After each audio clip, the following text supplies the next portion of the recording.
தென்மேற்கு வங்கக்கடல் பகுதிகளில் நிலவும் காற்றழுத்த தாழ்வு பகுதி அடுத்த 2 தினங்களில் மேலும் வலுப்பெற்று மேற்கு வடமேற்கு திசையில் தமிழக கடலோர பகுதிகளை நோக்கி நகரக்கூடும் என சென்னை வானிலை மையம் தெரிவித்துள்ளது.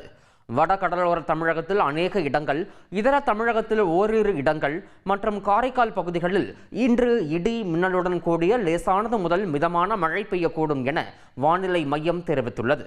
சென்னை, செங்கல்பட்டு, திருவள்ளூர், காஞ்சிபுரம், விழுப்புரம், கடலூர் மாவட்டங்களில் ஒரு சில இடங்களிலும் புதுச்சேரியிலும் கனமழை பெய்ய வாய்ப்புள்ளதாகவும் தெரிவிக்கப்பட்டுள்ளது.